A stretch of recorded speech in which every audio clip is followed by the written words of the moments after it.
What? Hey!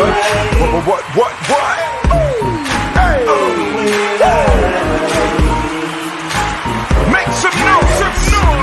Ladies and gentlemen, from LA to New York, Chicago to Mississippi, let's give it up for America's #1 funny man, Rodney.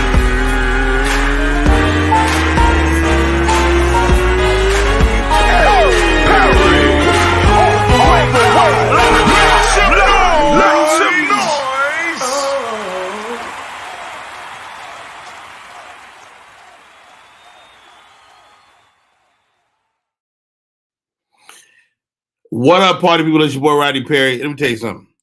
Them last 5 seconds of nothingness steams my balls. I got to trim that video down 5 seconds. And we can use them 5 seconds at the end of the show sometime. What's up, y'all? My name is Rodney Perry. You're tuned in to Rodney Perry Live. Welcome. It is Wednesday. Cut my mustache off last night. My kids said I look like Homer Simpson. But I got to let y'all get used to it. This is the only way to freeze your age as a black man. Think about it. Your favorite actors, no matter how old they are, if they don't wear facial hair, you can't really get a bead on how old they are. Now you can do what Akatunde do, dye your hair and cut it and wear a wig, or you can go, man, I quit. And I quit. I can't do it no more. This weekend, I'll be at Virginia Beach. Matter of fact, let's go through the whole schedule, man. We got dates coming up. I'm Rich Tour. Virginia Beach, July 22nd and 23rd, 4 shows. The DC Comedy Loft, August 4th through 6th. Tampa, Florida. I haven't seen you guys in years. I'll see you August 12th and 13th. Good nights. Thank you, Candy. Good nights. Raleigh, Durham, 19th through the 21st. Chicago Kings. This show is going to be epic. Rodney Perry, Damon Williams, Leon Rogers, Michael Collier, and the Stress Reliever. Oh my God. Cannot wait to go home. We all Chicago boys. It's going to be crazy. Just added a date yesterday. I'll be going to Colorado the day before that, the 3rd, September 3rd. It's going to be crazy. My Atlanta folks, get ready. Atlanta Comedy Theater, September 16th and 17th, 4 shows. My birthday weekend. Come celebrate your boy's birthday with him. Look at this. My daughter just came in and got me some breakfast. Oh my God, we about to do it today. My mind is going to be clicking. And then, Shreveport, Louisiana. It goes down September 23rd and 24th. More dates coming. Let me tell y'all something. Let's get this show cracking. One of my co-hosts has just arrived, getting her camera together. She's leaning down. She stays fly. Can I say that? She stays freaking fly. Morning, noon, evening, night. Fabulous comedian. Welcome to the show, Miss Carmen Barton. What's Carmen? Candy. Carmen. Can you hear me? I hear you. How are you? I'm good. Let me see. I'm good. Thank you for having me. It's an absolute honor to see your face. She stays fly. She's from the Lou and she proud. Yes, I am. You know how you know when you fly because your chair look like a queen. How are you, sis? I'm doing good. I'm having an amazing week. And it's hump day, so I'm ready for the weekend. It is hump day. Now, is this a robe you're wearing? What is this? This is a robe. This is a robe. I like it. Thank you. So Thank you. let me This is ask my you this, favorite Carmen, piece. because I don't think I ever asked you this. Did you have aspirations to be a model?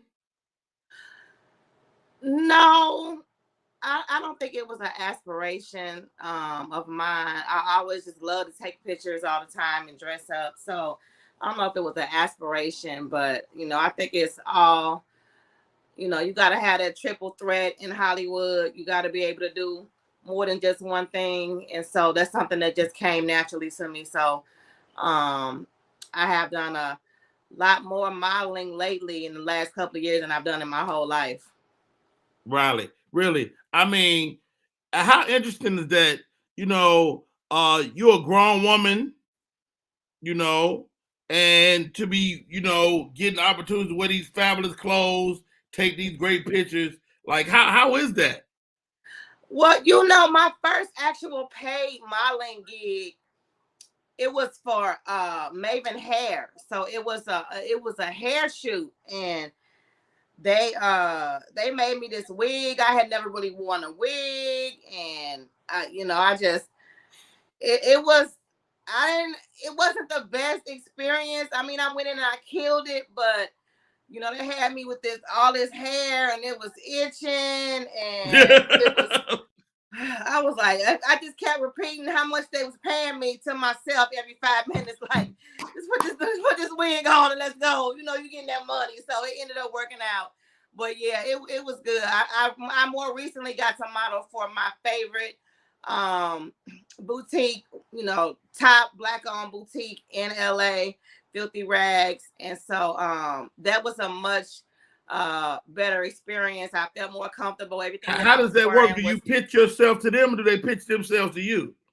I had an agency that they got me the modeling gig for Maven Hair, and for the Filthy Rags modeling gig, I actually got that one. They wanted me. They came to me and they wanted me to be one of the faces of their new brand. Nice. I love it, man. You are Black Girl Magic. You're always touring, always slinging these jokes. What's your pet peeve about the comedy game right now? Oh my goodness. Let me see, how do I narrow it down? This is so funny. I was just thinking about this last night. I think that the comedy game has always been oversaturated. And so I think that one of my pet peeves would just be that I don't think that the art of comedy is being represented, because anybody can be a comedian now. And so it's just being taken so far. We got some really amazing internet comedians that do an amazing job. It's a different type of comedy, and I ain't mad at nobody. But you go to a comedy club and you see acts that are booked that are not doing comedy, and so I think that has to be one of my pet peeves. Right. Are you back on the road? I mean, the country is back open. I was about to say, are you open? Well, that ain't a good question. Well, I feel like I'm open. The thing about it is I work with legendary comedian Arnez J. And, March, the third week of March, when everything hit, we were booked in Columbia, South Carolina. And it's so ironic because we're going back there for the first time since COVID. And so we didn't know whether to go or not. All these shows were being canceled across the country, but his show wasn't canceled. We went, and it was that weekend where they were closing stuff, but some of the stuff was still open, and he still was sold out. And That was March. And we started back touring again in July, the end of July. So we've never been off. So y'all wasn't off like that.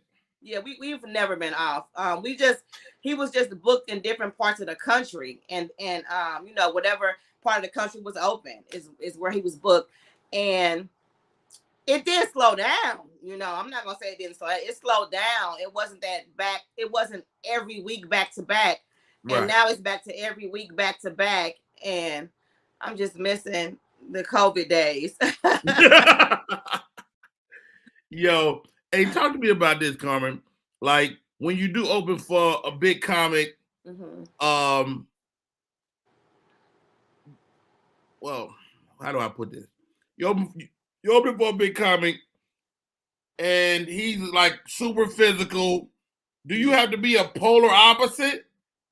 No, you don't. You don't be polar opposite. I think one of the reasons why Arnez and I have worked together for so long is because we have an amazing chemistry together on stage. Not together on stage, but the shows, they balance themselves It's out. complete, yeah. Yeah, they balance themselves out. You get a lot of comedians who want a female comic, on the road with him, and he is one of those comedians that he likes to use female comics to give, the show a balance. And so, it just works. I'm not nearly as physical as he is. He isn't nearly as physical as he used to be. We have some of the same subject matter that we talk about, but a lot of it is really, really different. I think one thing about me that makes me work really well with Arnell is that I have a very original act. I talk about myself, and that's why I always try to encourage young comedians to stand out from the crowd, is to do your personal life, because nobody has your life. Even if somebody wants to steal a joke, they're not going to have the passion behind it because you lived through it. So, my act is original. So I have a very unique life. You got a lot of comedians, a lot of female comedians to talk about their children, but they're not going to have the same experiences with their children that you had with your children. And so I think that's one of the things that has kept us going for so long together. Got it. I mean, I hear you on that too, because like a lot of my peers, we the same age, but they just having kids. Yeah. My kids grown. Wow. You know what I'm saying? I got one of my boys, we call him Grandpa Daddy, because he married a 30-year-old woman, and he just had a baby. Oh my goodness. Can you imagine? I think that's another thing about me. I had my kids so young to where, now I still probably 70% of my act is still my kids, because you have, the material changes. You know what I'm saying? It's a new chapter. It's a new chapter of what them. you're going through with your children is changing. So my children. Have they ever pushed back? Have they ever said, "Mama"? Oh no. I think the most offensive thing that any of my children have ever said or insinuated about my comedy act is that I owe them something for talking about them on stage. If you don't get out of here. Right. Yeah, as long as you keep eating them cereals up in there, you good. Yeah. They love to hear me talk about them, especially my daughter. My daughter says that her favorite jokes is always material about her. And I got material about her going to jail, and she loves to hear it. She loves to hear about herself. I love it. I got a cousin, right? He's gay, and I go to Chicago. He told him like, you know what? I ain't gonna do that joke tonight. He pulled up on me between shows, Carmen. He was like, "Where's my joke?" Okay, exactly. Where's my joke? He was so upset. Yes. Shouts out to my cousin Tony. Tony was like, "Do my joke."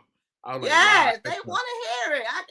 My son's girlfriend, I probably talk the worst about her than any of my children. I got this material about my son's girlfriend about how much I hate her and I want to fight her and how ugly she is and I hope she don't get pregnant and all of this. And when she come, I put 10 on 2. I really do them. I love her. Carmen, do you not like the girl? I mean, now we good, but there once was a time where I didn't, so they've been together. My son and his girlfriend. My oldest son is 27. So him and his girlfriend have been together, since high school, so it's been around 10 that's years. A long time. Yeah. Longer than any of my relationships ever lasted, but You stupid. All right, let's So, do yeah. this. Let's take a little break. My name is Rodney Perry. You tune in to Rodney Perry Live. My co-host for today, Miss Carmen Barton. Carmen, I want to talk about something real. We come back, and I know you've been through some real life trauma. I want to know how you're doing, and how do you move forward. Okay. All right, we're gonna take a break. My name is Rodney Perry. You tune in to Rodney Perry Live.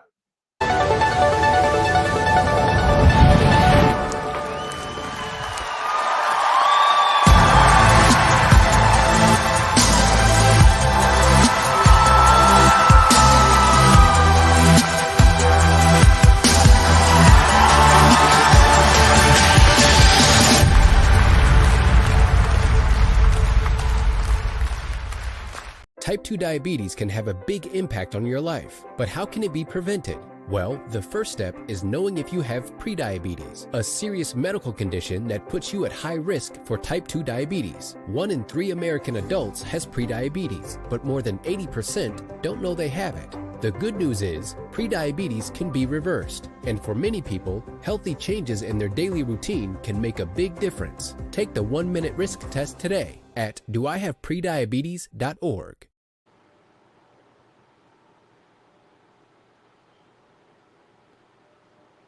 We are back in full effect. It's your boy Rodney Perry. My co-host, Miss Carmen Barton, fabulous comedian. We have taken some losses in the comedy business. Yours more personal than most. You kind of love your life. Y'all living, and everything is going great, and then we lose him. Talk to me about how you got through that, man. Well, I don't feel like I've gotten through it. Wow. The loss is still very much relevant in my life. It hasn't even been a year yet. So I'm just taking it, moment by moment. It's not even a day by day process. It's moment by moment. Man, I mean, we lost my mom. I can only imagine, especially when you share a domicile with a person, their essence is everywhere. I tell my wife, if I ever go, you gonna have to leave here. Because I done rub my little self all over this house. So I imagine that's pretty difficult. But now you're back to work. I see your smile, and so I'm just so happy for you, man. Yeah, I'm doing. Things are much different than in the beginning. But I just got to give all the credit to God, for helping instill in me the ability to fight. I think one of the major contributors to me pressing forward has to be that shortly after I lost my husband, I was introduced to an organization called Soaring Spirits, and it's something for widows and widowers. And I think it must have been maybe 3 months after my husband's death where I went to widow camp, and it's a camp that you go to, a weekend long camp that you go to, and it's just like any other camp that you can think of. People send their kids to fat camp and stuff like that, and it's just a weekend filled, with seminars and so many tools that I think that have been essential in me moving forward. So I give a lot of credit to them, but it's really just God. In the beginning, I couldn't even function on a day-to-day basis. And so now, like you said, I'm back at work, I'm living life, and just realizing mainly that, I didn't die. I lost my husband, but I'm very much still alive. And I have people that love on me and are depending on me. And I don't want anyone else to, go through the feeling that I'm going through, because people underestimate how impactful grief can be. But, heartache really, really can kill you, Yes. So And I think that in the beginning, I was really going down that path. I had instances where I had to go to the emergency rooms. I was having these chest pains, and I was thinking that it was just grief, but there's something called heartbreak syndrome, and it's when you it really does begin to affect your body, and you have heart complications due to grief and a traumatic experience. It was just so traumatic because it was literally a fine one day, gone the next situation. So I'm just grateful that I have been surrounded by the love and support that I need to continue going on. And I'm realizing more and more every day that this journey that I'm going through is not by coincidence. And so I've used my pain and the things that I go through to help other people. And that's always been my purpose in life, through my comedy and other things, is to, make people feel better about what they're going through by listening to what you're going through. And so I definitely feel like that I was chosen by God to have this experience and to help others. Well, I know. After my stroke and we lost my mom, I wrote a book, and that was very cathartic for me. As I wrote the book, as I told those stories, it allowed me to remember the good times, and that has been the saving grace. But I'll be honest, Carmen, and I try to be a comedian and talk about it, but I'm on stage in Jackson, Mississippi, and broke all the way down. Yeah. And I was like, yo, man, I didn't even see it coming. But I will say I sold more books that night. I was up there like, yeah. I think for me, it's very important that I keep myself together because I have a job to do as an opening act. I'm not, it's not my show. I'm not headlining. I don't have the time that I need to bring the audience back, because true. You're talented enough. You can bring the audience back from anything, but one thing that you need is time. So I don't have enough time to break down and do my job and bring audience up. So I'm in therapy. I receive a lot of therapy, and so that's something that I went through that helped me be able to have a little control over the grieving process and when I grieve. And part of mostly what my therapist had me doing in those initial months where the death was so new was I took out time to grieve every day. A lot of people, they hold it in. They don't want to talk about it. They don't want to think about it. And then they much more vulnerable. And then when, you have a, an episode of grief, because my episodes of grief, I wouldn't be able to to just be on stage. It was more like a panic attack where I would be like uncontrollably, like I missed a flight one time. I fell out at the airport. It's like, you outside yourself. And so I'm glad that I went through therapy and I learned different techniques on how to have a reasonable amount of control over the grief, so it just doesn't sneak up on you, and thank goodness too that I'm a very seasoned comedian. So I know if I feel something coming, that's not, I have to stay away from that particular subject. So I don't go into detail about my husband's death on stage or off stage. And so I think that that definitely contributes to me being able to get through my set without breaking down. I mean, so amazing, man. Thank you for sharing your story. Because what I think all the time is we don't know what people are going through, man. We just lost a young man, Jack Knight, 28 years old, a young comedian. Obviously felt like he couldn't go another day, and he took his own life. And I'm like, oh my God, man, if I could have talked to this man for 5 minutes and shared either your story or my story and let him know that it's not over. Yeah. And so I'm really saddened by that. And to hear you talk about mental health from a firsthand perspective, You don't get that. So thank you for sharing. Now let's go back to comedy a little bit. Mm-hmm. Big time comedian says, y'all stop messing with Netflix because they ain't giving me my money. Mm-hmm. Not only did she do that, she took their ass to court. Mm-hmm. But did you know that Monique just got a Netflix deal? I heard that. I just found out this morning. I was reading the magazine. Candy, can you play that video?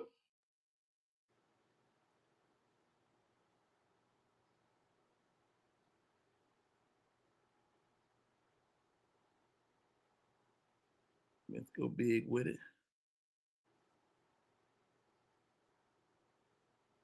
Am I tripping? I can't hear it.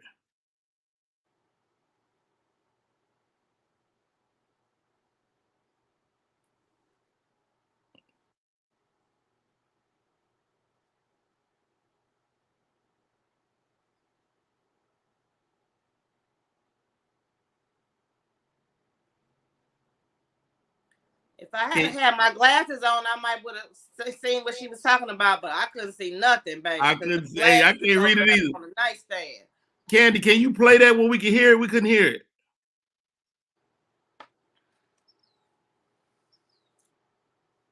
Let's try it one more time. Up next, we got Timo Fitness gonna pop in here. Tells us we need to go get our fitness together.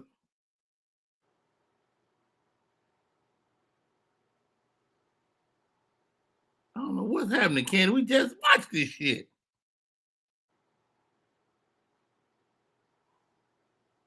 All right. Long and the short of it is Monique is back. She's got 2 projects over there: a drama with Lee Daniels, because you know they made up, and also a comedy special coming down the pipe.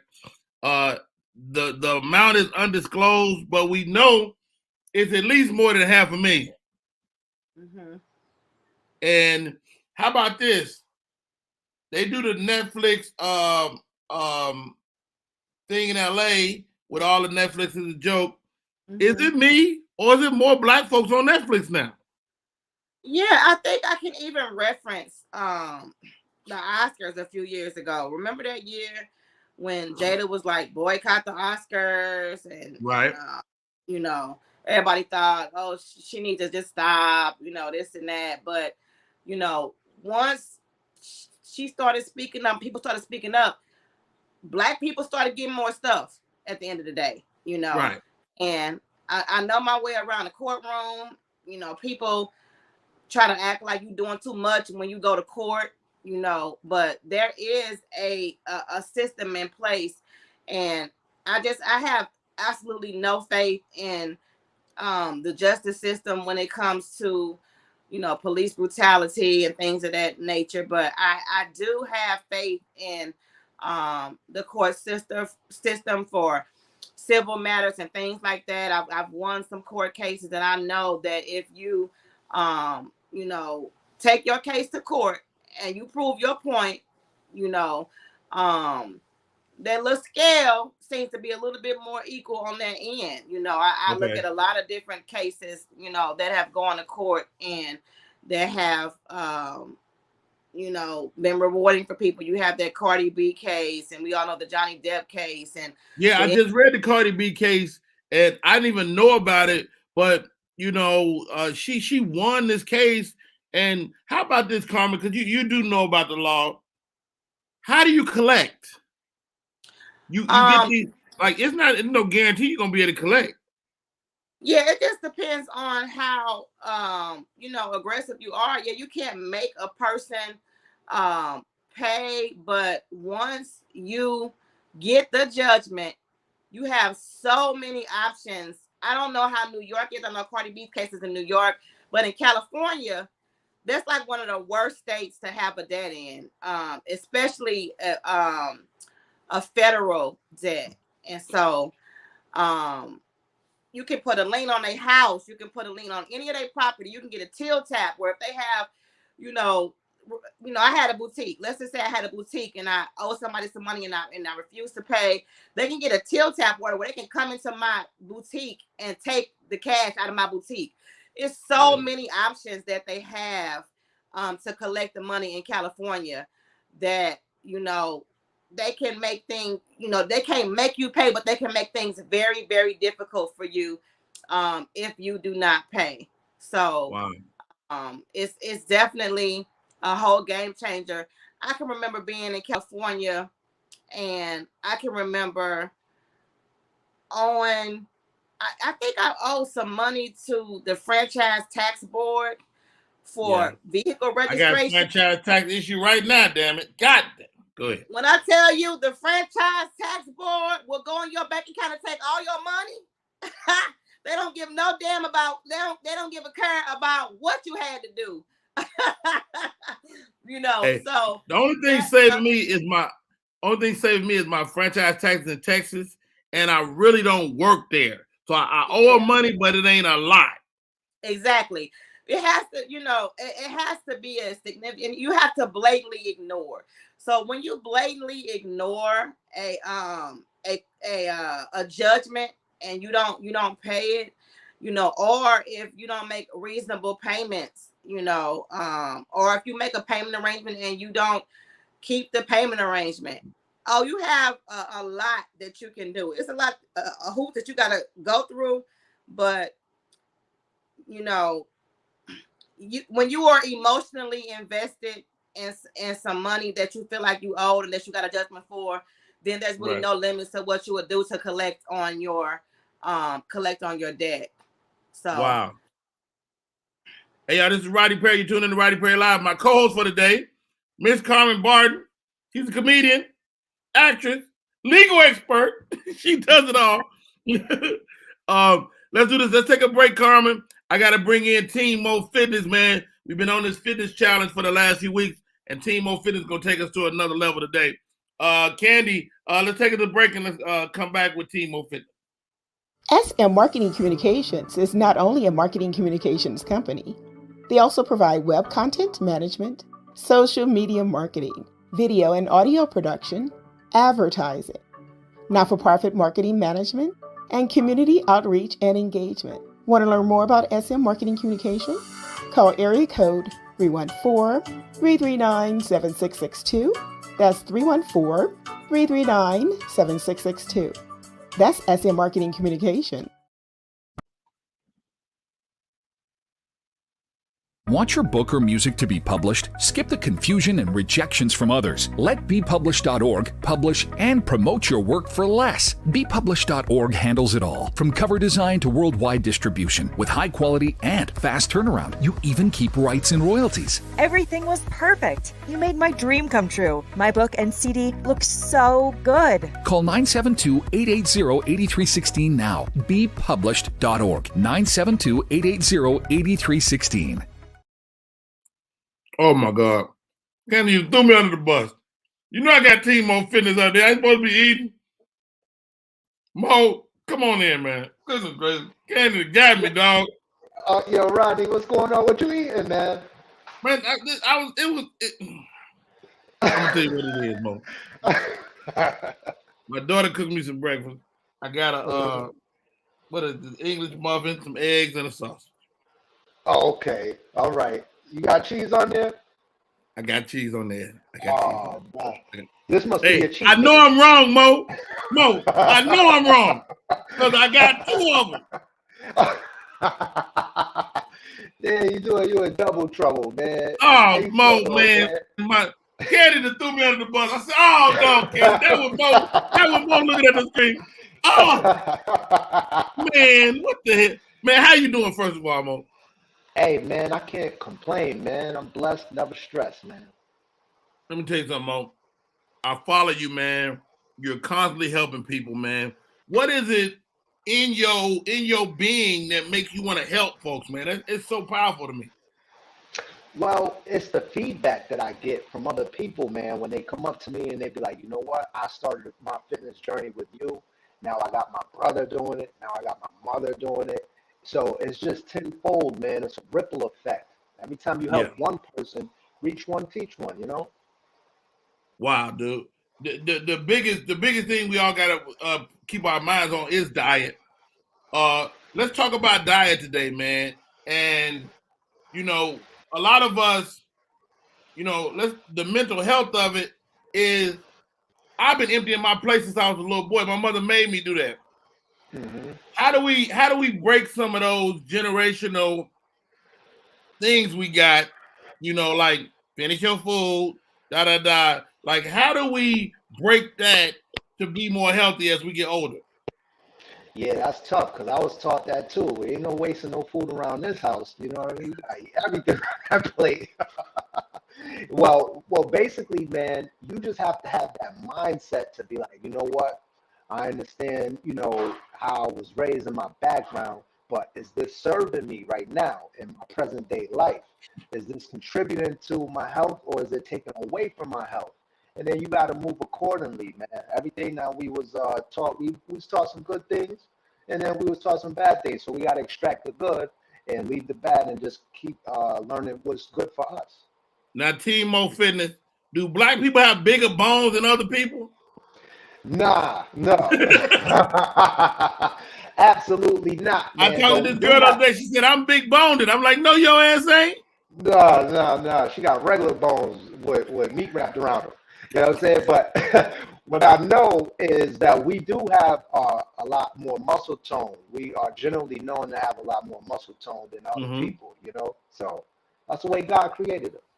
Good morning, Mo. Hey, Candy, what's going on? Candace, Nothing much. Candace threw me under the bus, Mo. You see it? Hey, I was Yeah, I mid seen it. I sandwich. see you was like off on the side, Ducky. Go ahead. What you got, Candy? I was gonna say, you know, you were talking about big bones and muscles. Like that's always been a problem, like for me, because I'm very athletically built. I have a lot of muscle tone, and so I could get on the scale and weigh more than somebody who, you know, doesn't look as fit, you know, as I do. And I try to explain to people, like, you know, you may be losing weight, but you probably are gaining muscle. So don't always just go by what you see on the scale. You got to kind of go by what your clothes are saying and how you feel too. Exactly. I tell everybody that scale is not the best indicator of progress because, like you said, muscle is way more dense. You can have 5 pounds of muscle, it takes up this much surface area on your body. 5 pounds of fat takes up that much surface area on your body. So, the more muscle you have, the more denser you'll be, and that scale will reflect that. But, like you said, you got to go by those inches and how your clothes feel, Yeah, for sure. you know? Hey, what do you lose first, or is it vary from person to person? Like I noticed for me, my face gets small first. Like hmm my face gets small and my neck will go down. hmm Well, basically, yeah, that varies from person to person. Some people, it may be their face. Some people, it may be their arms. A lot has to do with genetics too in your family. We got to keep that into a context as well, because I know a lot of people they go on these social media things and they're like looking at all this information, looking at other people and what they're doing, and be like, wow, they got their stomach down quick. Maybe that could happen for me. But what if your family's not designed like that? You know what I mean? So you got to keep Wow. that in mind and never get down on yourself and stay in your lane. I'm gonna I tell you think like too, this, a lot of Timo. people. Oh, go ahead. Go ahead. I was just gonna say, I think a lot of people too, like as we age, like our little brother Charlie, he's like always been pretty healthy, you know, hmm and he's getting older. He don't realize like you're not 22, 23 anymore. Right. So your body changes and you have to adapt and create better habits and new things that kind of work with your body and to keep healthy, because if you get down, your immune system could be, you know, a target. And that's Yeah. when all hell breaks loose, you know? Yeah, that's a fact. That's a fact. But I also tell people, yeah, we do change as we age, and sometimes the results are slower to come, you know. But don't use that as an excuse like, oh man, I'm too old. I might as well not even do anything. You could still get out there. You could still do your little thing. Whatever you do to create and break a little sweat every day, you go ahead and do that. I love that. Hey, Mo, what about this, man? I was looking the other day. I got a friend. He got sick. He got skinny. Mm-hmm. That skinny sickness is different. Like when you get skinny from sickness, like I think fat people look healthier. No. No. Well, if you comparing it to somebody who's sick, then you got a point there. But I know when Carmen, come in here because they don't agree with me. Fat people look healthier than skinny people. Well, I have to disagree because I sat next to a fat person on the plane. I didn't think he was gonna make it to the flight, to the land. Like, I don't know what fat people you looking at, but they be looking like I mean regular fat people.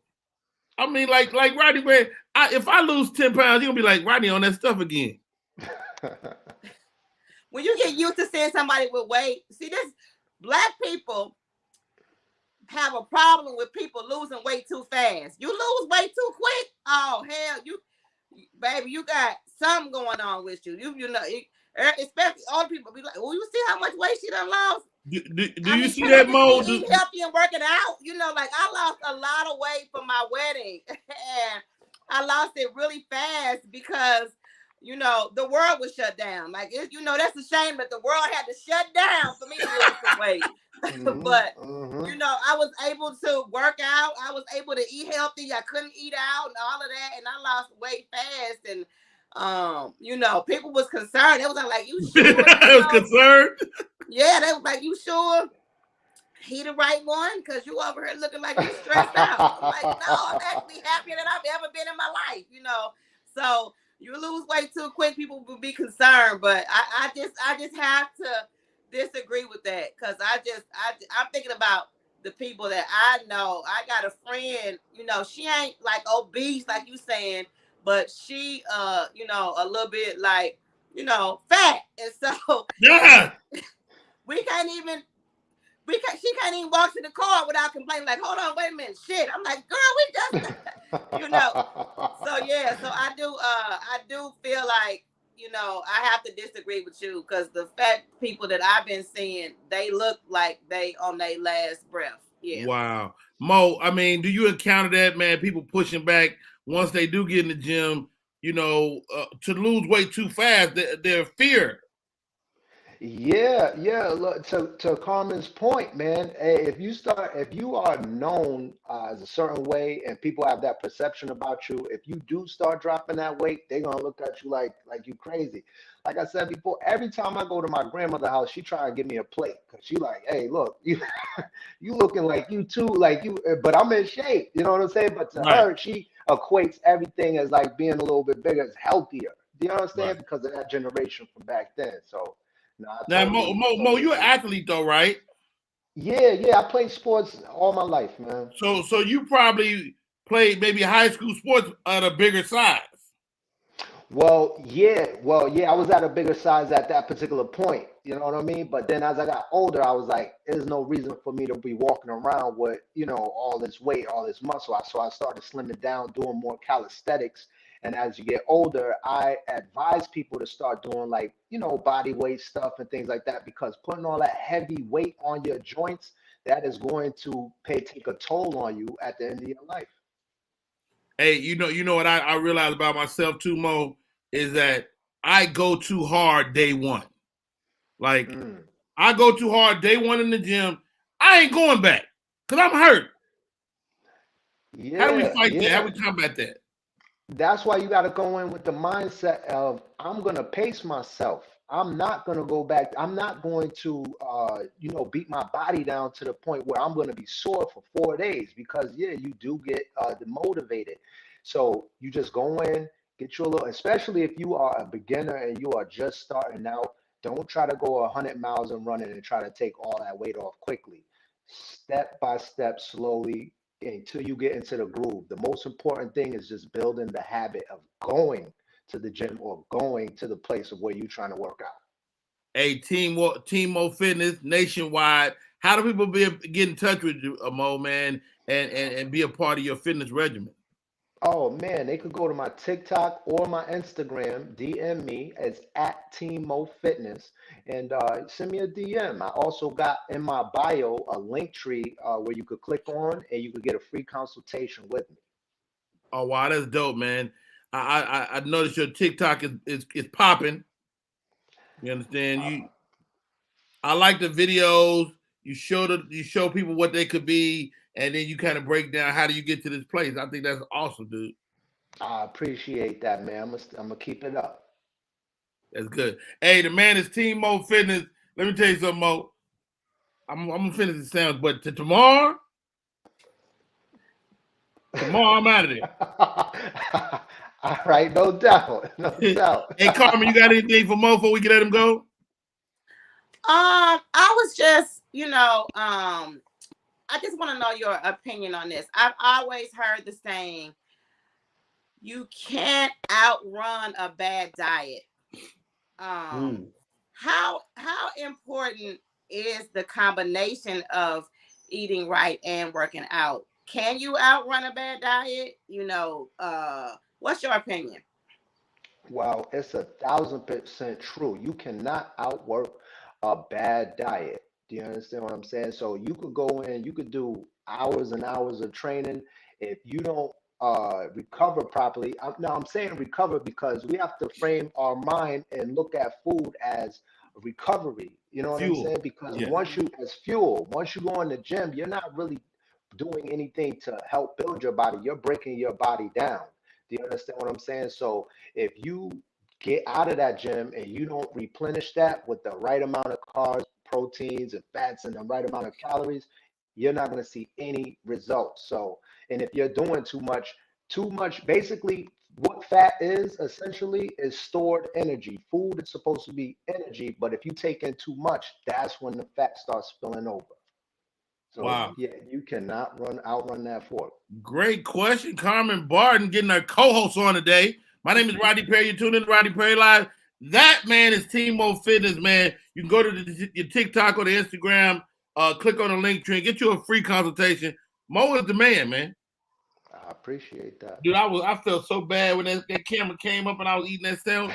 Like, I was like, I can see you looking at the screen like, really, dog? Really? Is that what we doing?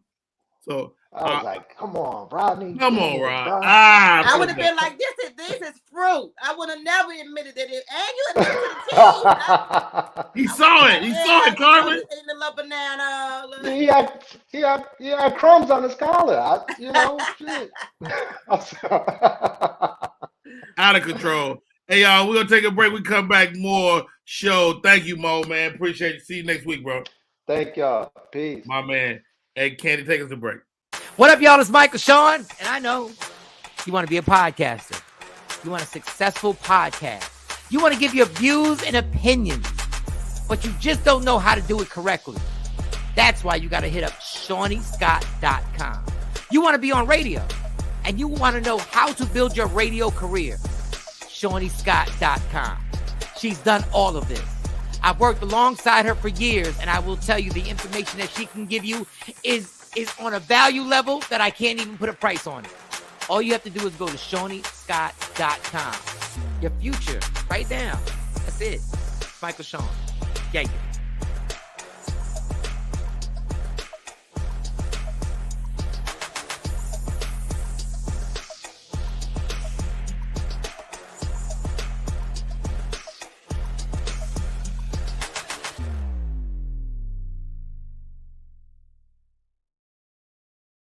Yeah, we are back. We are back, ladies and gentlemen. My name is Rodney Perry. My co-host for today, the fabulous, lovely, and talented Miss Carmen Barton. Carmen, Candy join us as well. I think I might have figured out that Monique clip, maybe because I wasn't actually on the screen. So your audio. Yeah, but let's look at this. Let's look at this real quick. For your next co-host, for your next guest coming up, let's see what you gonna do it right now.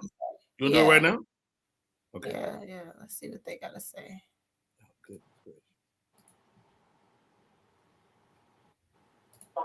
tomorrow, Wednesday, make sure that y'all tune in that Rodney Perry Live. She snatched me about the shower just to do this. So we're going to keep it very transparent on this whole show for y'all, everything that we're talking about, everything that we're going to be thinking. Man, look, I got something to say. We talk about everything. Holly, maybe we looking for another girl, maybe we ain't.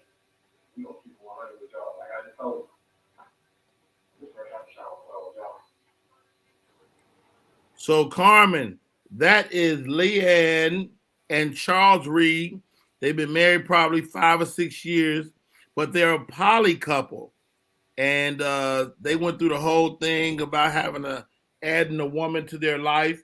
And we're going to talk to them in the next hour about being poly and about I do not correct. Anyway. So we had Gina G on here the other day. She was not. We had another poly couple. So is that something you would ever consider, Carmen? No. You know, if that's, you know, if that's the lifestyle that they want and they both agree on it and they're happy, you know, I feel like you should do whatever makes you happy in your relationship.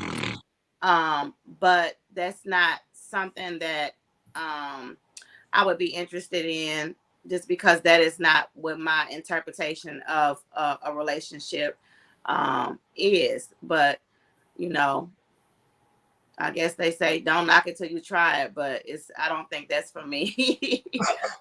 Candy, you said you were getting that poly life. No, that's a hard no. That's a hard no for me. A hard no. Don't say hard no till we talk to them today, because y'all might want to get in there. That's not for me.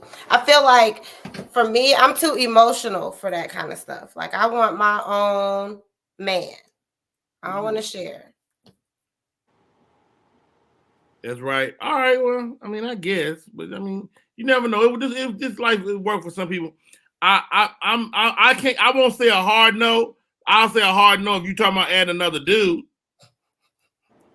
Of course you would. You know, of course. I need to be able to see your ass at all times. I mean, I think that maybe I'm wrong. I don't know a lot about the intricate details of that type of relationship, but I think that it's not just bedroom, you know. So I don't think that. Of course, yeah, it's a whole lifestyle. Yeah, you know. And how about this? It's strength in numbers. We trying to do an ad. But it depends on what we're talking about. If you're talking about the COVID numbers, that's a weakness in numbers. No, I'm saying no, Carmen Barton. I'm saying that us three are stronger than us two or us one financially. Well, it depends. Yeah. Go ahead, Candace. I was just gonna say, because one of us could be just leeching, being a bum, making things happen. You don't pick a person that's like that though. But you don't know. Exactly. You don't pick a person that's like that when you just in a one-on-one relationship. But then you get in a relationship and you realize, oh, he don't want to work, or you realize, oh, you know. So I mean, I think that you don't know what you're getting yourself into until you're into it. So. I guess. All right, we'll come back to this. That conversation ain't over. How about this? Top 10 places in America for Black people to live. What cities are on this list? Baltimore. Ooh, that's a good one. That's a good one. Why you say Baltimore? I don't know. I would agree. Is it on Detroit? Don't nobody want to live in no damn Detroit. Oh. I know Atlanta, Houston, Dallas, you know, a couple of cities in Texas. I know one city that ain't on there, LA, and that's where I am. Why not, Carmen? You said what? Why LA ain't on the list? I don't know. I've been living in LA probably for, I guess it's been about 13, 14 years now. and it's a very diverse city. So, you know, you have a little bit of everything out here. And so I don't think that it's a lot of opportunities for working class African Americans. Agreed.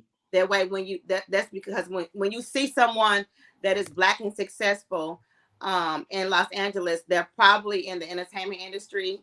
And if they are not, they probably hustling.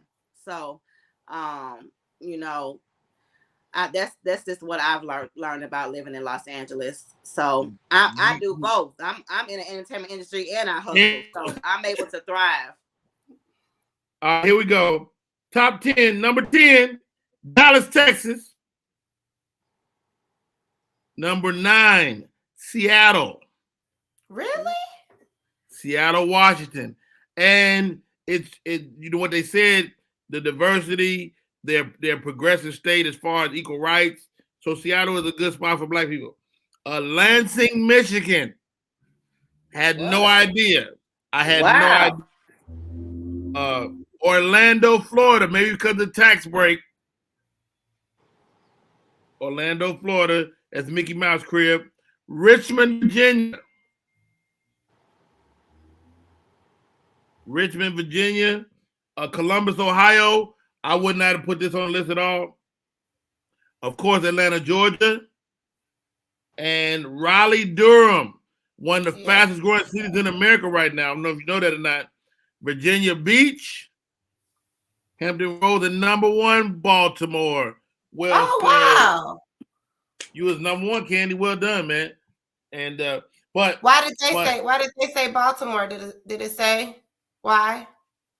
Well, it's the population, it's the Black population mixed with the fact that it's an upwardly mobile city, and it's also probably one of the best places on the East Coast to live, and it's affordable. Baltimore. Hey, what we're gonna do now? Let's take a break, Candy, and let's come back at the top of the hour, and we'll cover that is. If you don't put the word Black in, it's a whole nother list. Wow. It's only one city that overlaps in both lists, and we're gonna talk about that. And if you ain't Black, where do you want to live? My name is Rodney Perry. You're tuned in to Rodney Perry Live. We'll be right back in a few minutes. Go.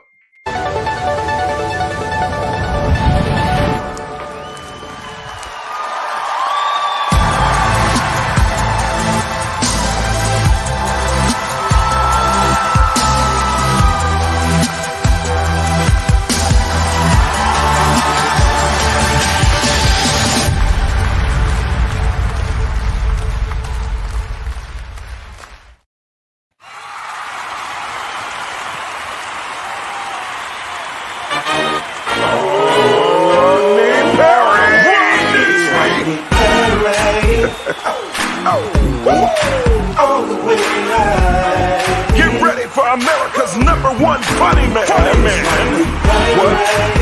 What? Hey! Make some noise. Ladies and gentlemen, from LA to New York, Chicago to Mississippi, let's give it up for America's #1 funny man, Rodney.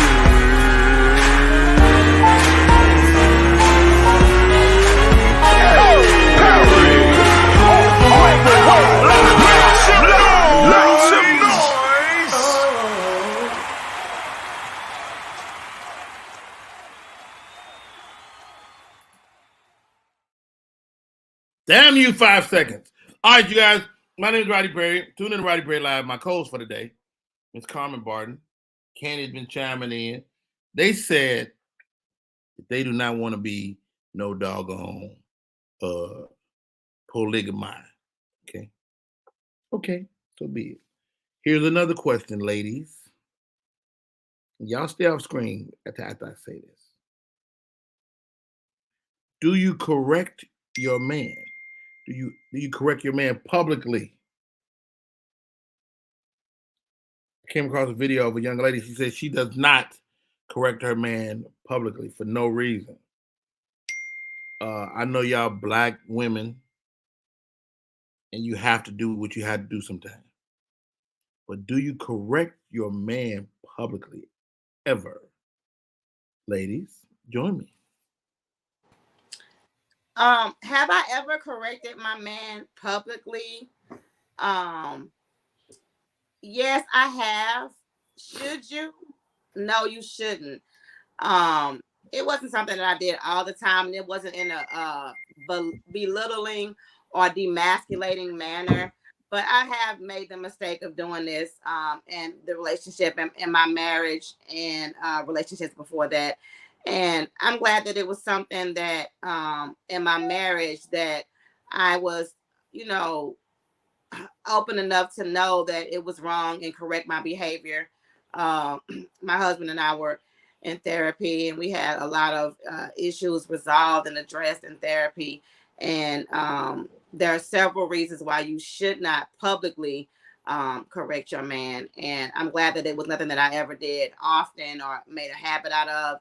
Just a couple of times that I slipped up, and kind of said something, a little, that was, corrective without really thinking about it. Like I said, thank goodness it wasn't anything big or huge, but yeah, it's not something that you should do publicly, because you could always pull them to the side and, let them know something. And then we kind of, one of the things is that my husband was from New York and his mother was from Trinidad, born and raised in Trinidad.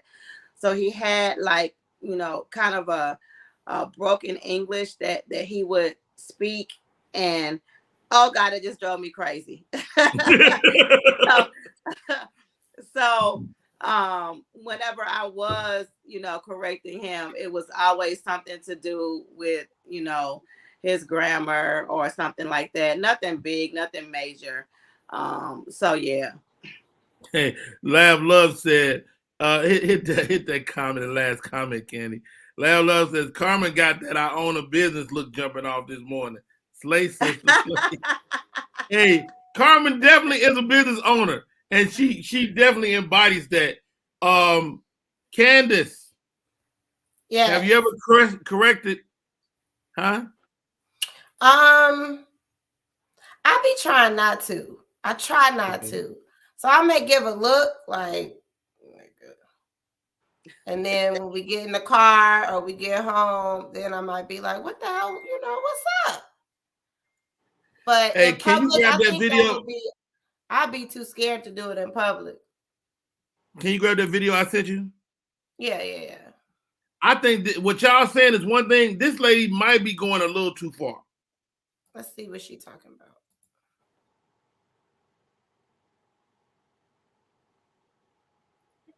Well, I had to learn this. I do not correct my husband.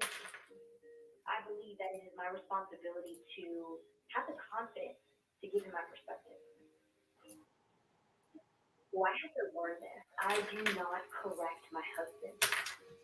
I believe that it is my responsibility to have the confidence to give him my perspective.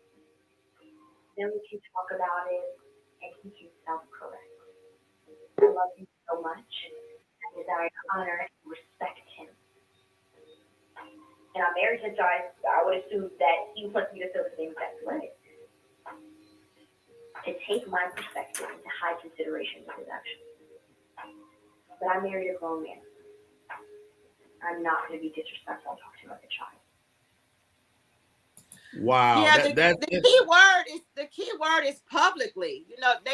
She never differentiated publicly. And I agree with what she was saying, and it was a powerful statement, but publicly, is the key to that. I think that outside of publicly, I would have to say that there are instances where you may need to correct your spouse, husband or wife. And right. I think that it's all part of growing in a relationship. If you position himself to self-correct and he don't self-correct, then he didn't pick up on it or whatever, then I think that you have a responsibility, to correct him. And I think that there's certain situations where, privately, it's not a bad idea to correct your husband. When she brought up the part about, I would never talk to him like he's a child, all I could think about was that I actually taught my husband how to drive. Like I said, he's from New York, and he don't have to drive, and he didn't know how to drive, and so I taught him how to drive, and there were times during those driving lessons where, yes, I talked to him like a child because I didn't want to die.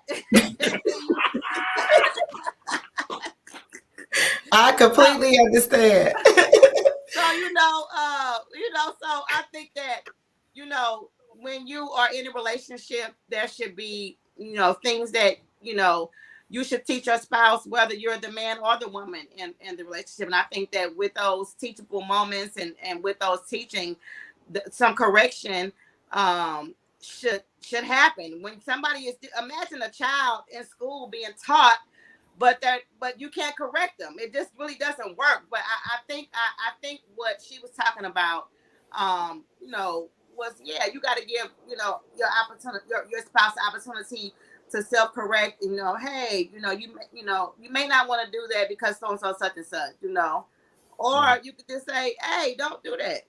So I mean, it's all depends on situation. You absolutely right, Carmen. I believe like the whole Will and Jada thing. I think Jada had the opportunity to deal with that whole thing in one look or one. Hey, babe, hold on, sweetie. And that could have changed that whole night for everybody. Yeah, and I think even after the fact, I think I was more upset about how Jada handled things after the fact than I was while it was going on, because I feel like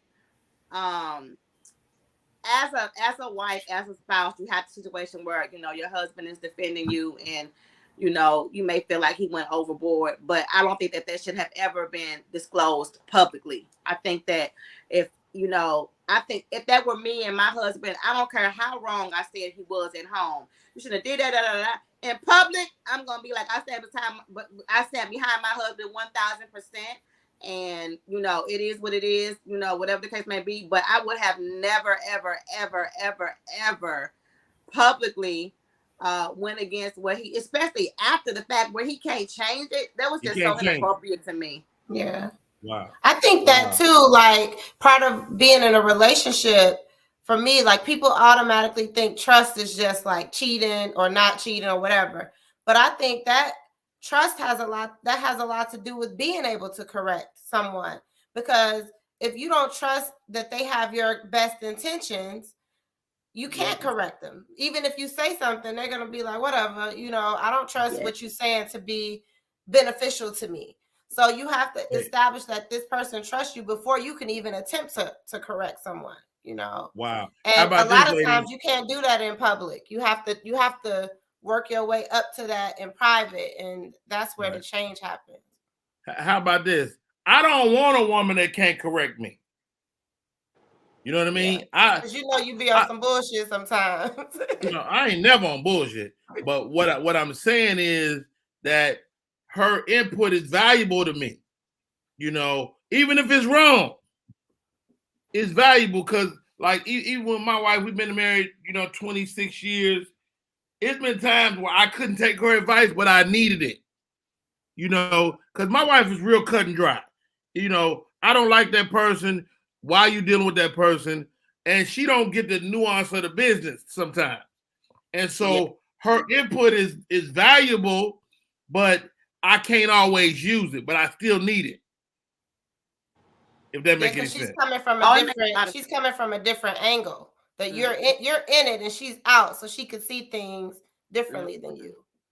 Yeah, Carmen, what you thought? Yeah, I just think that for one, I think that when you're in the entertainment industry, it's good to have someone that understands the ins and out of the industry, and it makes things work a little bit better. But sometimes it's impossible to understand it if you're not in it. And so it's good that you have, you were experienced with dealing with people prior to the entertainment industry, and you have experiences outside the entertainment industry, so you can see her perspective from being outside. Rodney, you're a people person. You have interactions with people on different levels. I think I remember when I first moved to LA, you were here and you were managing property. Yeah. And that gives you a whole different outlook on people. You have to have really good people skills to absolutely. that type Very of true. job. So you're able to take experiences that you had outside the entertainment industry and apply it to your life, and also kind of think about, well, this may be how my wife may feel, even though she might not know exactly what's going on. So I'm glad that it kind of all works out. It's almost time to meet the Reeds. But before we do, top 10 best cities to live in America. If you don't put the word black in, it's another list. You want to take a stab at this list, Carmen? I still don't think LA is on it. You are absolutely correct. LA is not on it. New York? New York is not on it. Yeah. Really? Yeah. New York is not on it. You haven't been to New York? New Well, York. like upstate New York. Yeah. I'm peeing on the streets of New York right now. Okay. Number 10, San Francisco. That's not surprising. You think so? I mean, I like the Bay Area. I actually like Oakland better than San Francisco, but it's just a great metropolitan city, man. It's a great city. Minneapolis, Minnesota. Really? Minnesota. Yep. Now, Candy, we from the Midwest. A lot of people from Chicago end up in Minnesota. Right. Yeah, they have a lot of corporate businesses out there. A lot of jobs, and the property is affordable. Not a bad city. Charlotte, North Carolina. One of the most upperly mobile cities in America right now. I wouldn't have picked this one. Ann Arbor, Michigan. Portland, Oregon, the city of roses. I can see that. Madison, Wisconsin. Wow. Best place to get cheese. I've been to this place. I don't know if you've been there, Carmen. Colorado Springs. Mm-hmm. That's just north of Denver. Yeah. Raleigh, North Carolina. That was on both lists, right? Raleigh, Durham. Huh? That was on the other list too, right? The only city that's on both lists. Raleigh, Durham, Austin, Texas, which has been growing exponentially over the last decade. And finally, number 1. None of us is ever going to live there. Boulder, Colorado. I don't even know where it is. Now, what TV show was set in Boulder, Colorado? Anybody? Back in the day. I don't know. A show about an alien. Mork and Mindy. Mork and Mindy. You're right. All right, guys. It's time to get into this polygamy talk. It's time to meet the Reeds. Candy, let's take a break. When we come back, we are going to meet the Reeds. Hey, Reeds, y'all ready? They ready. We'll be right back. My name is Rodney Perry. That's Carmen Barton. That's Candace LaToya. And we'll be right back. Type 2 diabetes can have a big impact on your life, but how can it be prevented? Well, the first step is knowing if you have prediabetes, a serious medical condition that puts you at high risk for type 2 diabetes. 1 in 3 American adults has prediabetes, but more than 80% don't know they have it. The good news is, prediabetes can be reversed, and for many people, healthy changes in their daily routine can make a big difference. Take the 1-minute risk test today at doihaveprediabetes.org.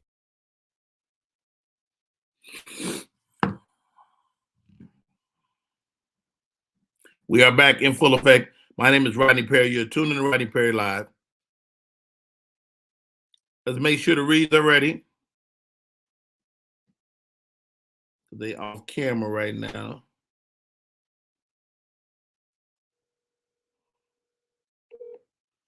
Make sure they're ready.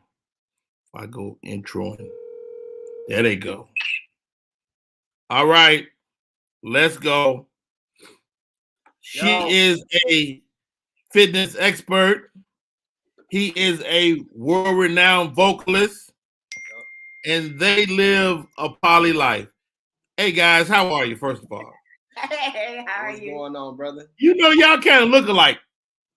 Man, we've been around each other for so long. I mean, they say that you start looking like. Hey, okay, let's get into it, man. I mean, I'm a friend and a fan, first of all. I remember when y'all was courting, when y'all first started like being seen in public together. How do you go from that to here? What you want to answer? You want me to answer? Go from what to what? How do you go from like courting this girl, wanting her to be your girl, to we married and we're living this poly life? Well, so we've been together now 14 years on the real, like 14 years, married 7. It wasn't my idea. You know what I'm saying? Okay. When she first she brought it up about. Wait, pause. When you got to ask, you did. Wait. See, I knew I should have opened my mouth. I'm trying to work on being like, submissive. No. Listen. It was first date questions. On our first date, I brought it up 14 years ago. Was he with it? No, but still, at least put that in there. It was a first date question. I ain't trickled. So what did you say? What did you say, Lan? I mean, like, you know how when you get ready, Hey, Charles, if I'm you and she hit me first date with that, I'm like, this is a setup. That's what he thought. I thought it was a straight setup, man. I was like, yeah, that's what's up. I just said it like that. Like, that's what's up. So wait, man. As you learn about the lifestyle, does it just become more inviting to you? Or like, what was your process into coming over to her side? I mean, of course, you know what I'm saying, like any man, when you coming into that situation, that first initial encounter with another person, man, it's like, you know, you really like, damn, yeah, I rock with her, but I don't know what's coming next neither. So I keep you on your toes. You know, so she kind of like, you know, when she first brought it up to me and we got involved with somebody for the first time, her little friend was cute as hell, but I thought it was a trick. You know what I'm saying? They was like, yeah, we gonna do such and such. I'm looking like, all right, that's what's up. And I had a show that night. So, but it ended up being a great show and a great show after. Wow. Hey, man. I mean, it seemed like so much to process. And, you know, of course, it can be, you know, a lot of guys' fantasy. But, I mean, y'all got rules. This ain't something just willy-nilly. It's rules to it. How do you keep from being jealous with that extra person in the mix? Well, me personally, you already know I'm the only tail that swell in my relationship. So, so with that situation with 2 women, man, you know, I ain't, you know, it's the you're not competing. It's the bond between them 2 from the jump. You know what I'm saying? So, and it's just like her having a home girl anyway, but they touching a whole nother way. That's all. Man, I gotta ask you, sis. you allow a woman into your home, your family, and she's Can I gorgeous. say one thing? Please. I don't use the word allow because it's something that I desire. And he's an adult and I'm an adult and we're consenting on this. So it's not an allow. Like some people will say it like an allow, but it's not an allow. It's something that we both desire. It's something that I desire. I wholeheartedly love women. I wholeheartedly love men. I have my man and I cannot wait till we find another queen to join in with us. But this is not solely my choice because we agree on it. But I came into the relationship 14 years ago this way. Wow. So, without giving you a label, would you consider yourself a bisexual? Yes, I like both. I am bisexual. I identify as bisexual. Yes. Okay, understood. And I'm lesbian. He's saying he lesbian. I'm lesbian. You're lesbian? Me too. That's crazy. All right. But you also have children involved. How do you explain this life to the child? Yeah. At first, I don't know, babe. I was waiting to see what you was gonna say. At first we brought it up with my son. We just introduced her as a friend at first, and her name is Miss whatever her name is. Right. We introduced her as a friend, and then it'll work in. They see he'll see more of her being around. We don't never let him see the actual actions. Act of it. Of course not. Basically, you would let him see y'all just smashing away. You know. Right. No, definitely. Basically, what our son experiences is more love. Like he sees the aspect of daddy loves me, mommy loves me, and miss whoever loves me. They all three have my back. Like he literally all he sees is the love. Wow. And that's all that a child is honestly supposed to see in any relationship, no matter if it's monogamous, poly, whatever you believe in. When it comes to the children are supposed to see examples of love, and you raise them in that direction. The adult stuff should stay to adults. Completely agree. Wow. I mean, this is so interesting to me. Now, I had a chance to watch y'all last person that was in the mix. It looked like that was gonna work forever. What happened? Man, I wish it would have. To a certain extent. What? No, because I thought the same thing. I thought the same thing, man. I was really praying for that to work. Women bump heads. Did she want out? She wanted out. She wanted out. It was a mutual thing between them two. You know, they just start bumping heads a lot, and it became a little bit too much in the household. It was draining my energy too. So, and what I would say, okay, what I also want to add in is it comes down to a level of communicating. When you're in a monogamous relationship, you must communicate with your partner. So when you bring in any additional whatever, the communication actually grows. And if all parties aren't willing to communicate effectively, digest it, and compromise equally together, because in any relationship, different scenarios are going to bring compromise.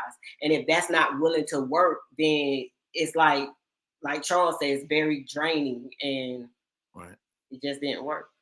So let me ask you this, Charles. What's up? I'm trying to process this stuff. It's just me and you, man to man. What's up? So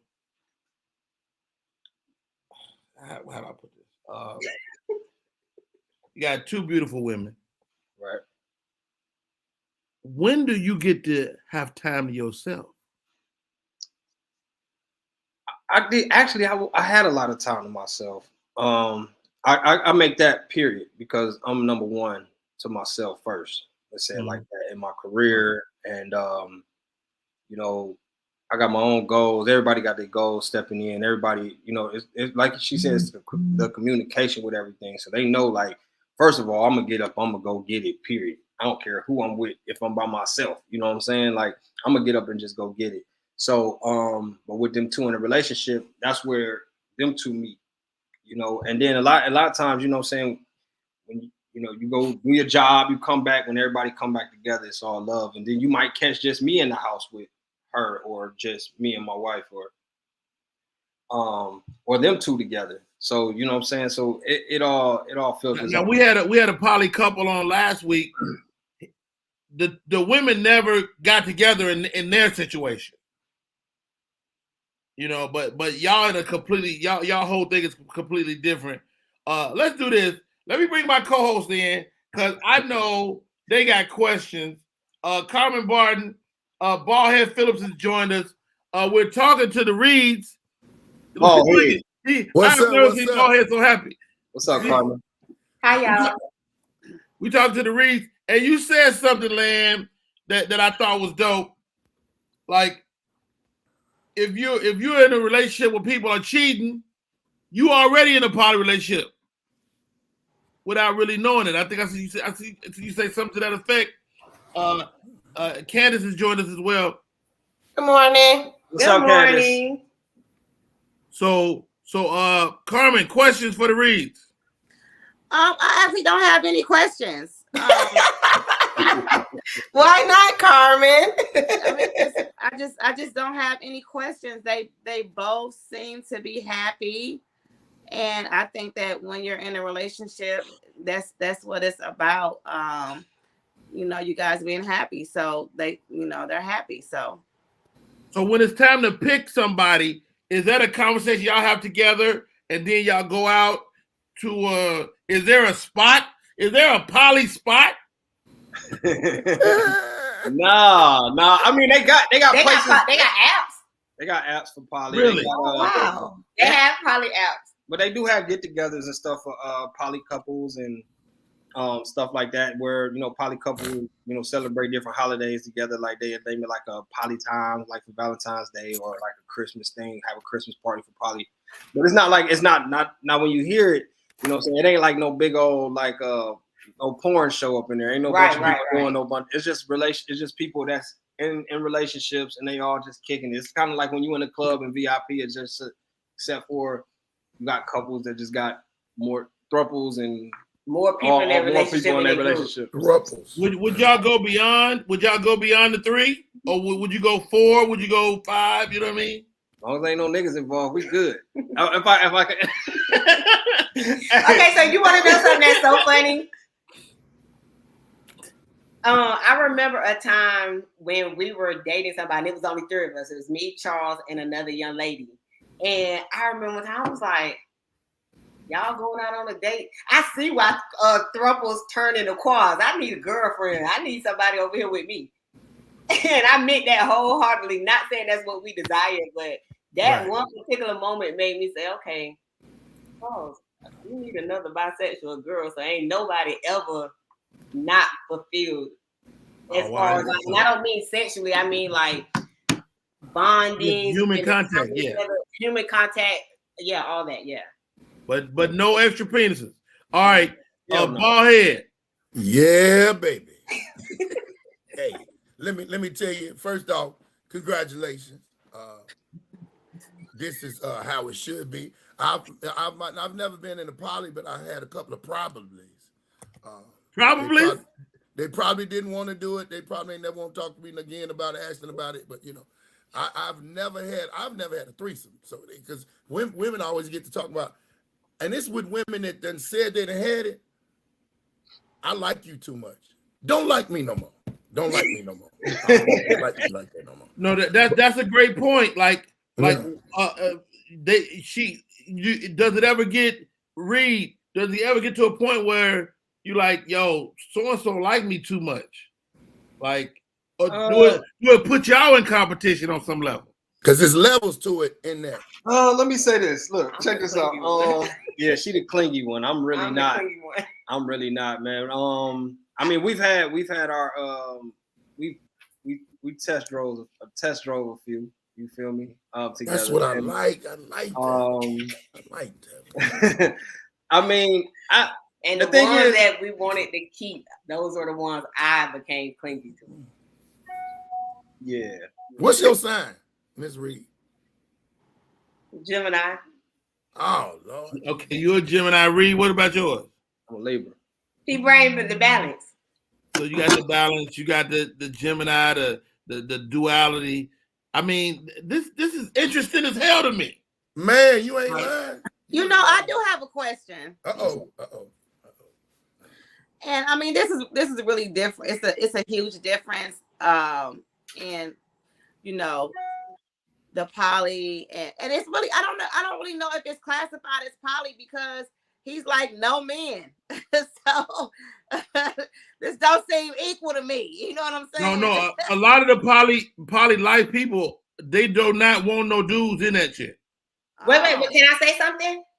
To answer Miss Carmen, there are a lot of different dynamics when it comes to the poly community. You have female, male, female, which is what we are. Then you have male, female, male. I know a woman in, I believe they're in North Carolina, that Progressive Love Academy. She has 2 husbands. Her husband, her first husband have been together, I think, 20-something years. He's heterosexual, and she has another heterosexual husband. They have no interaction except with raising the family. And then they both have additional wives themselves. Wait a minute. Wow. You mean it's one couple that she will have sex with one of her husbands and the other one, he's just the daddy in the house? No. They both. See, listen. He got stuck right when I said the first part of the dynamic. He heard nothing past that. What it is it's a lady. She got 2 guys. She but both heterosexual guys. They have girlfriends. Both of the guys got girlfriends. Right. And then she got to steal another boyfriend somewhere. Like it's a lot of basically what we're saying. It's a lot of different dynamics in poly. It could be 3. It could be 7. 4. It could be up to 7. It could be that the women. 7. It could be up to the women having interaction together, or the women can have no sexual interaction together, and it's more like they friends, they sisters with no sexual interaction. They have sister wives. I don't condone sister wives over here. I don't want to touch on my sister, and when she comes, she can't be no sister because I want to touch too. So no sister wives over here. What I'm seeing is that Leanne really sets the rules. No, I'm still the man in this house, man. No, he's setting the rule, because if she was setting the rule, then she may be able to bring in a dude. He set the rule. He said no men, but like you said, I think right. The most impactful. Maybe I put it the wrong way. She picks the girl. Right. Like you don't pick the girl. Oh, yeah. No. I didn't try it. Listen, I didn't try it, but man, he like a different type of girl. You know how y'all guys is. See, that's not fair. That's not fair. Wait. Okay, let me give an example. Y'all guys, y'all could be y'all could be sitting out somewhere and a girl will walk by and you'll be like, damn, she got a fat ass. And he'll say that to me. I'll be like, but did you see her face and her teeth? Like, look at other stuff too. Don't not all the time. Don't do me like that. Let me say something. Different types of women that we like. Listen. Let me say something. Hold on, Baldhead. Let Reed get this thought out. Go ahead, Reed. All right, Reed. Listen. I love ambitious women. You get what I'm saying? So my thing is like sometimes, it's just deeper than her being the baddest bitch on the block. She need to be both. I gotta look at her too. The thing to me is this one. I know you got, of course, I ain't gonna get nothing. I can't look at it, nothing. You know what I'm saying? I can't, you know what I'm saying? I don't feel like that, is complimenting my arm. But at the same time, shit. I like girls of all races and everything. You get what I'm saying? Like she might be a slim girl and be like, oh, she too skinny. I'm like, damn, man, like, but she cute as hell, you know what I'm saying? Or she got a big booty, but you know what I'm saying? Like we can't never tell with the makeup on, you know what I'm saying, who really cute or what these days. So I just be like, she be like, oh yeah, she look cute, whatever. And I think sometimes too, like when that makeup come off, man, golly, or you know what I'm saying? So to me personally, I like a natural girl. I like natural hair. I'm not crazy about super weaves. I'm not crazy about all that shit. I like natural like, shit. can you take that wig off and sit it over there? Yeah, that's how I'll be in the house. I'll be like, man, take your damn wig off, man. Chill. That's most men. You know what I'm saying? Yeah. Go ahead, Baldhead. I'm just trying to figure, like she said that she do the picking. He gonna like what he gonna like. So when you bring in what you bring in, or you picking somebody, he gonna like it. More likely he'll like that too. But his likes matter. His likes still really talk about it though. We still sit down and we will talk about the pros and cons. Like correct me if I'm wrong. I don't think or I don't recall picking somebody and it was like somebody we was trying to keep. I'll put it that way. That it was all Leanne, because at the end of the day, Why you laughing? Because I said try to keep. It's a big difference when you just hey and buy and you want to keep them blend in. It's a big difference. So you don't like the ones that he tried to keep because you think they didn't. Because I'm just gonna say this. I know some very pleasant, nice body looking, strong face chicks. I know some nice. They nice. It's nice stuff about them. You know they good people. Strong face. I don't want to say the other word because somebody might get offended. Oh, you're face shaming. You can't, So I say strong face. All right, let's do this, guys. So I just have one really quick question. My question is for Miss Reed. My question is, let's say you guys have one person that y'all dealing with, and everybody's happy, and and he goes outside of you and her, and he sleeps with a woman outside of you and the other girl. Would you be upset? It boils down to communication. Communication is lubrication. Woo! I like that. Communication. So yes or no? So you would. So I'm saying if he went behind your back and he slept with someone outside you and the other girl, without you picking her, without you knowing, without you approving, and you found out, would you be upset? Is that still cheating? She would be very upset. Let me tell you. If she claims like she is, yeah, she gonna be upset. Listen, it was an incident that happened. You right, big head Dave. I'd be like, God damn, that bald head. I said bald head. You got a big head too, though. Oh my bad. That's all right. People do that. I said it like I knew I was right too. My bad. You're confident. All right, let me ask y'all this, guys. Talk to me about the economics of it. Like, because you're taking somebody in your life, they got to be making a certain amount of money. Or when do you have that conversation? I mean, you always had it. I mean, that's in the beginning. That's in the beginning of a relationship. Just, you don't really just come out like, hey, look, how much money you make? You get what I'm saying? Like, yeah, that's not like that. But it's like in the conversation of getting to know that person and knowing what their values are, because at the end of the day, we still got our kid. If they have a kid, which she's like totally against a girl having a kid at this moment. But oh wow. Damn. I don't care. I mean, she done been through some shit. Anyway,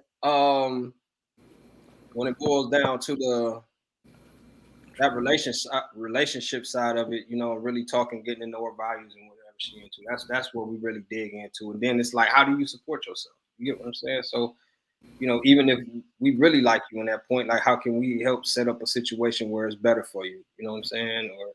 Or being more independent for yourself too, because I don't want nobody coming in relying on me or relying on Leanne. You know what I'm saying? I really want them to come in being able to support themselves, because you shouldn't jump inside no relationship with nobody if you can't support yourself first. So that's the Wow. So it seems like a lot of the rules y'all have is just common sense. It's communication, it's dedication, and I mean, I don't know if it's for me, but to watch y'all navigate this is pretty impressive. Is there another girl coming down the pipe? Literally. I hope so. I need another one to come down this pipe anyway. I hope so. I want to watch. Anyway, yeah. Right now it's we've been building more of our bond together since the other girl been gone, because we was really in love with her, man, for real. I really wholehearted. And in that process, like me and her went through a lot of stuff too in the process that we had to come back from. So even in the process of that breakup, and I mean, and it was just us building our bond, so we stronger for that person when they do come in with us, and we do, court that next person. Baldhead, you had a question? I just want to say that most of the time when we hear about the regular dudes that ain't never been in that situation before, we only think about the sex part. Right. However the case may be, it is a lot that comes with that. Because for one man got to deal with two women at a time. I'm married. I'm crazy, but I love them. You know what I'm saying? And it's the craziness that I can deal with. It's the compromise that I can deal with. You have to deal with two different women.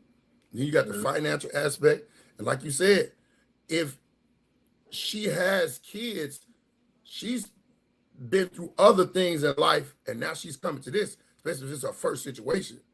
So I commend you, brother, because you got a man. That's the type. If when we was kids, Rodney, and people our age, then would have been the reason why Daddy would have been like, "Hey, I'm finna go get some milk. I'll be right back." Never come back. Because your mama and your other mama. But then when you think about it, check this. You had back in the day, you had men that was like dealing with two different families anyway. Right. So you know what I'm saying? They was taking care of those families. They was hiding that situation. You know who was doing that most? Granddaddy. And you did not find out until the funeral when it was two rows of people. Two rows of people looking like each other. It was two juniors. Man. Hey. Do y'all think maybe this is a phase and 10 years from now it'll be like, remember we used to blah blah blah? You know what I'm saying?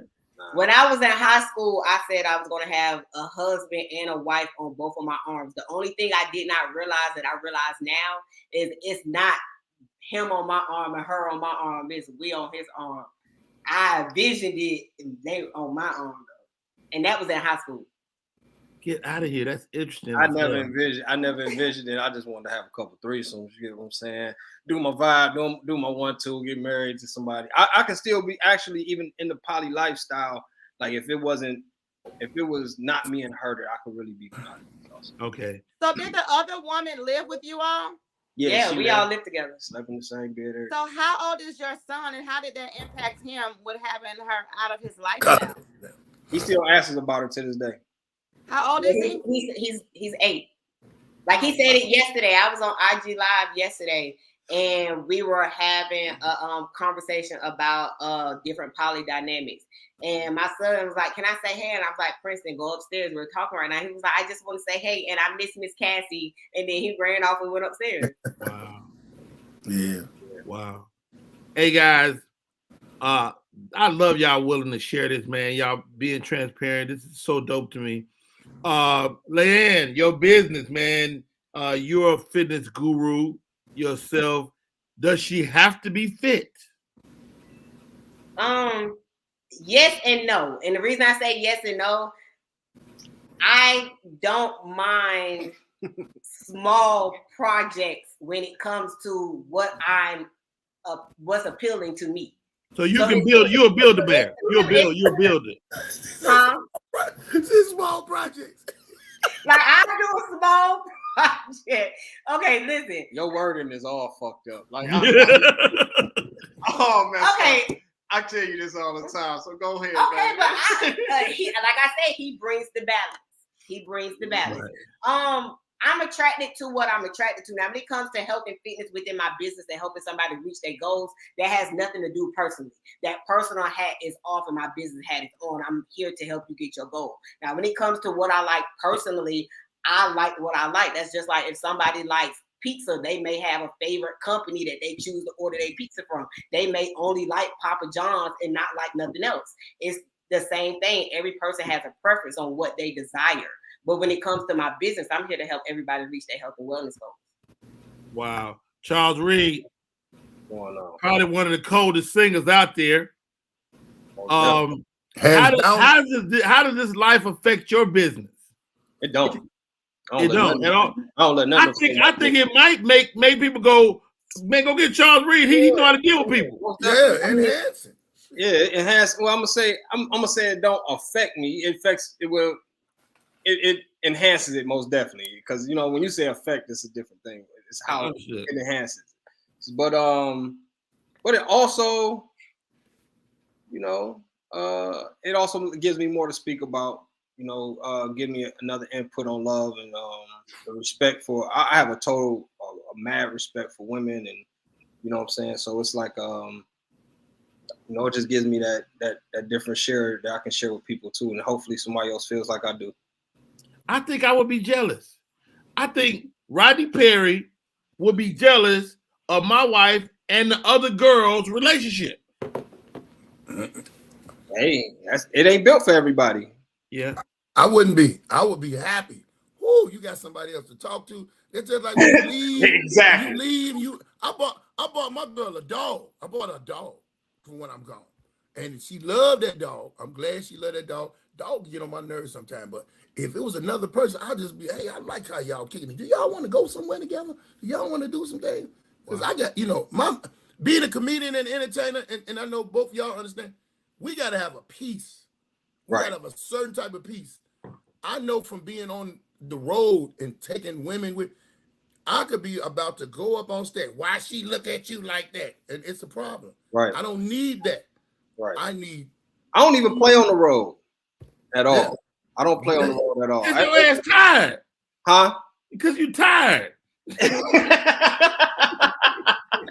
No, I don't know. I just, you know what? It's just like this, man. I'm just getting to my bag and getting on. I love to meet everybody, meet the people, man. But at the end of the day, when I go to my room, I go to my room. So I understand now, Rodney, why he's so laid back. He tired. He don't have no stress. I love this man.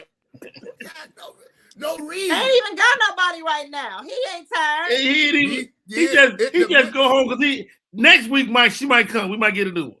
Hey, and he got a mental thing because mentally they both searching. They got to find the right one. It's got to be fun. It's a lot. People don't understand a lot mentally. You have to be sometimes more peacefully mentally than physically. And if he, I understand. All the time. I understand now. Dead time. He always just so chill. He just so laid back. Any chance of y'all getting back with Miss Kathy? I'm with your son. Poor baby, like I miss Miss Kathy. Hey, how y'all gonna do the baby like that? Hey man, listen. I tried to save it. I tried. I really tried. Listen. No shit. What's her number? Let's send her a link. Let's get on here. Let's not. Gonna tell us everything. We already visualized the lady. We got a picture of our head, what Miss Kathy looked like, and everything. Miss Cassie is gorgeous. What happened? Miss Cassie is gorgeous. I saw her because y'all had a whole show. I was following this bitch you look at. So was it that she wanted to be with your man by herself, or? Yeah, that's where it was leading. Yeah, that's what I really. So yeah, she was into the party life, but she wanted Mr. Reed to herself. I think we was all getting to know each other. That was the point of us getting to know each other, and even starting out like it was more of us three together more than anything. And I think she just really wanted. I gave them more space, but Lan looked at it more like it was more work than them just playing, because they had their podcast together and a lot of different things. They would work out together, do a lot of different stuff. But then, she was a person that really liked her space also. And I was always gone, either working on the road, doing other stuff, studio, things like that. So when I came home, it was like she was like, "I'm happy to see you." And then, but she would like really, fight for that time too, because Leanne wanted that time. And then sometimes it was like us three together, and it was we were playing them dates where it was all three of us together. But I think we just need to date more, me and her, getting to know each other. And Leanne wanted to date her more also. So, and I prefer for us all three to be together. Yeah, and right. But we had a lot of times and we enjoyed each other, you know what I'm saying? The bond and everything. I think that's the dynamic we don't understand as people that don't live the life, is that it's more than one dynamic. It's you and her, it's her and her, and then it's her and you. Mm-hmm. Right. And then it's all of y'all. Right. Yeah. I do want to know. I heard that, and this may not be true. This is just something that I heard, but it may be a rumor, because rumors get started. But I heard that Chris Brown and his relationship with Karrueche, the mother of his daughter, Royalty, I heard that it was like a threesome situation with the three of them, and ultimately, the relationship with him and Karrueche could not survive after the girl got pregnant and the child was born. What do you think? What do you think it is that your relationship could not survive? Oh man, I would say her stepping out with another dude again. You do not like dudes. I don't even like dudes. Period. I'm for real. Like, okay. I'm really to myself. Like Rodney knows me personally. He know I'm very quiet. I chill. Right. It ain't because I'm tired. I'm just. I've always got stuff going on. Like I'm a business guy, so I like always got stuff going on. And then when it's time for me to speak, I will speak, and I watch the things. So y'all have made it through some tough things. Yeah. So Lynn step out with a guy. It didn't break y'all, but it might next time. Yeah, it might. It might next time. Yup. What about you, Miss Reed? What do you think would break you guys? I heard you mention a baby. Is that something that you think that your relationship couldn't survive? I personally don't desire to have another kid right now. I won't. But he wants a little girl. He's been saying that since Princeton was first born, and Princeton is going on 9. So another woman coming in, because I know he want another kid, I would prefer for her not to come in with a kid, so that way she can have his little girl, and then we have a family. That's dope. That's one of the reasons why I don't. It's nothing against it, but like the real reason why I don't desire to have a woman come in with kids, because I want it to be from the same father. Like I want it to be connected all together. That way, your child and her child. I mean, you gained a lot of weight with your child too, and you battled to get yourself back here. So is that why you don't want to have another child? Yes and no, because my mom got ill around the same time. Like I worked out my whole pregnancy, so I'm not gonna put it on that the weight gain was that. My mom got ill, had spinal surgery, had to learn how to walk again. She ended up moving from Florida and moving in with us in Georgia. So it was a lot of different things that factored into it. Yeah.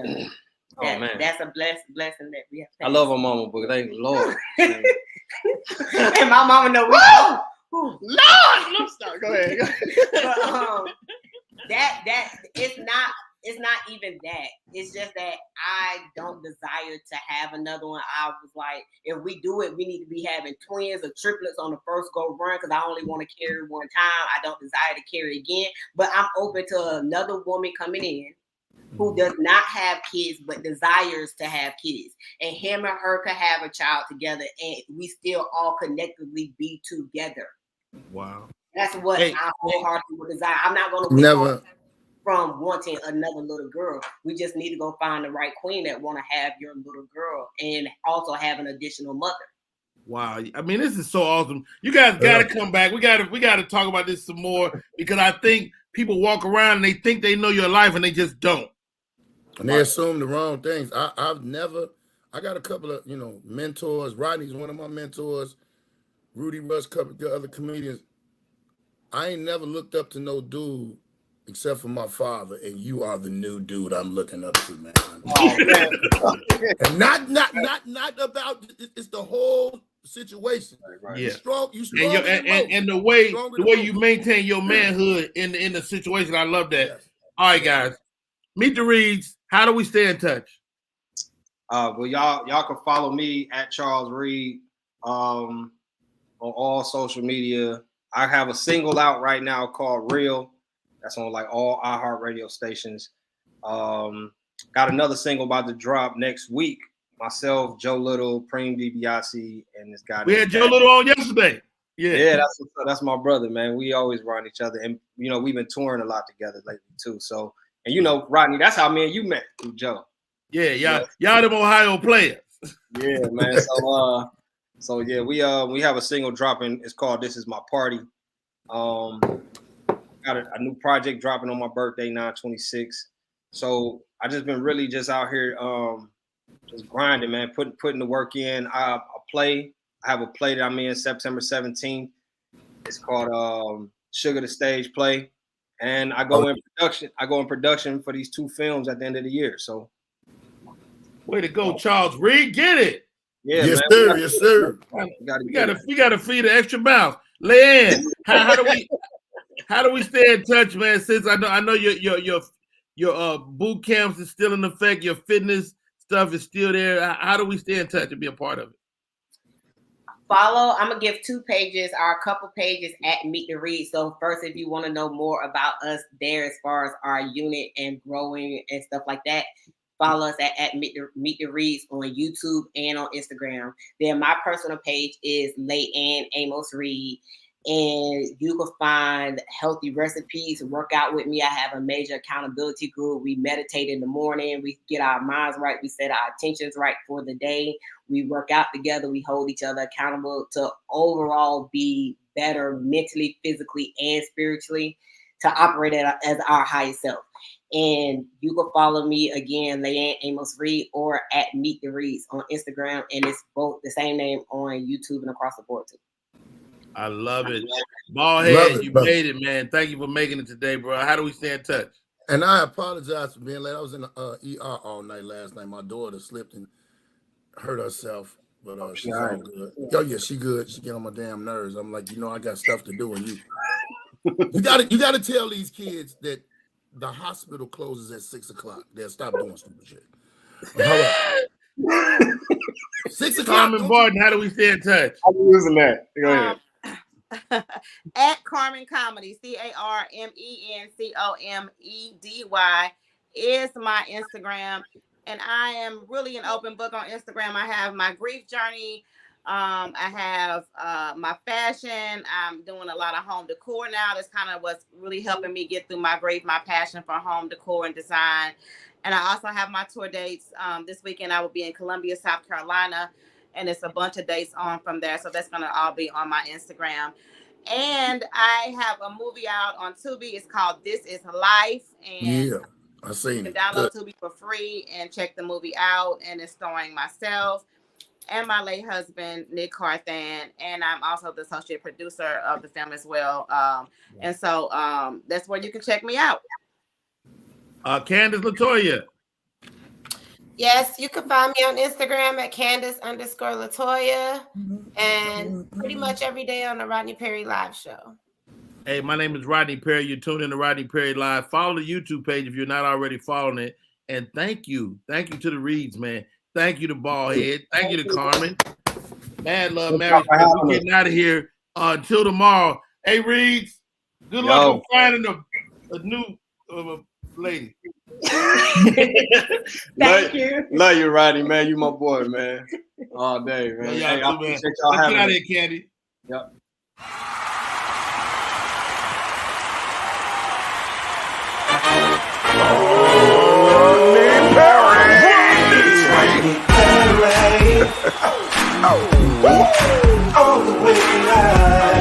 Get ready for America's #1 funny man. What? Hey. Make some noise. Ladies and gentlemen, from LA to New York, Chicago to Mississippi, let's give it up for America's #1 funny man, Rodney.